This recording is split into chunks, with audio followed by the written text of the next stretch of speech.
এটাই হলো বিয়েবাড়ির গরু মাংস রেজালা। আর এই রেজালাটা আপনারা অনেকেই জিজ্ঞাসা করেছেন যে ভাই বিয়েবাড়ির রেজালাটা কিভাবে করে পারফেক্ট ভাবে রান্না করে।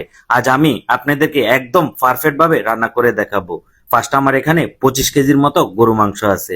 এখন দিয়ে দিলাম আদা রসুন পেস্ট। আমার এখানে টোটাল 500 গ্রামের মতো আদা রসুন পেস্ট দিয়ে দিলাম। তারপরে 200 গ্রামের মতো বাদাম পেস্ট দিয়ে দিলাম। বাদামের ভিতরে চীনা বাদাম, কাজু বাদাম, পেস্তা বাদাম, কাঠবাদাম মিক্স করা আছে। এখন দিয়ে দিলাম 1 কেজির মতো টক দই। তারপরে দিয়ে দিলাম 2 মুঠের মতো জিরার গুঁড়া। এখন দিয়ে দিলাম 2 মুঠের মতো ধনিয়ার গুঁড়া। আর জিরার গুঁড়া ধনিয়ার গুঁড়াটা আপনারা চাইলে সমান সমানও দিতে পারেন অথবা জিরার গুঁড়াটা একটু বেশি দিতে পারেন। এখন দিয়ে দিলাম মরিচের গুঁড়া প্রায় 3 মুঠের মতো। স্পাইসিটা অবশ্যই হালকা একটু বাড়তি দিবেন। এখন দিয়ে দিলাম হলুদের গুঁড়া প্রায় 2 মুঠের মতো হলুদের গুঁড়া দিয়ে দিলাম। হলুদের গুঁড়াটা চাইলে আপনারা হালকা একটু কমও দিতে পারেন, কোনো সমস্যা নেই। তারপরে স্বাদ অনুযায়ী লবণ দিয়ে দিলাম। এখন দিয়ে দিলাম অল্প একটু হোয়াইট পেপার। হোয়াইট পেপারটা আমরা সাদা গোলমরিচ বলে থাকি।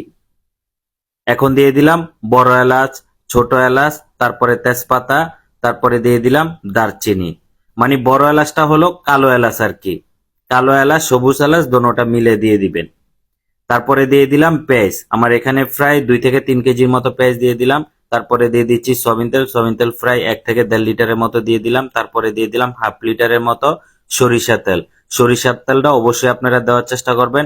আর এটাই হলো দিয়ে দিলাম মিক্স মশলা। আর মিক্স মশলার ভিডিওটা অবশ্যই কে কে চান অবশ্যই কমেন্ট করে জানাবেন।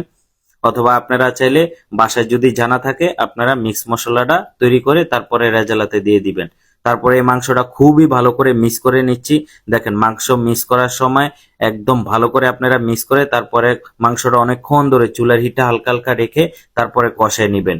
আর রেজালার মাংস যত ভালো করে আপনি কষাবেন ততই কিন্তু মাংসর গ্রানটাও সুন্দর আসবে এবং কি খেতে খুবই খুবই লোভনীয় লাগবে। দেখেন মাংস কষানোর পরে কিন্তু আমার মাংস থেকে তেলটা ছেড়ে দিয়েছে। এখন আমি পরিমাণ মতো পানি দিয়ে দিব। আর বেশি মাংস রান্না করলে কিন্তু আপনারা পানিটা একদম কম দিবেন। আর অবশ্যই এভাবে কিন্তু রেজালা বাসায় ট্রাই করবেন, আপনাদের পরিমাণ অনুযায়ী আপনারা ট্রাই করবেন।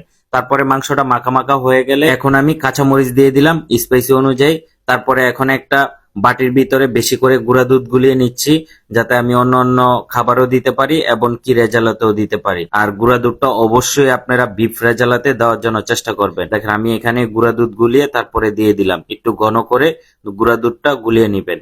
এখন দিয়ে দিলাম টমেটো সস। আর টমেটো সসটা দিলে টেস্টটা আরো বেড়ে যায়। তারপরে দিয়ে দিলাম ঘি। আর অবশ্যই একটু ভালো মানের ঘি দিবেন, তাহলে খেতে আরো লোভনীয় লাগবে এবং কি খুবই সুন্দর একটা গ্রান আসবে। এখন দিয়ে দিলাম অল্প একটু কেরোজল, অপশনাল, আপনারা চাইলে দিতে পারেন। দিলে সুন্দর একটা বিয়ে বাড়ির মতো পারফেক্ট গ্রান আসবে।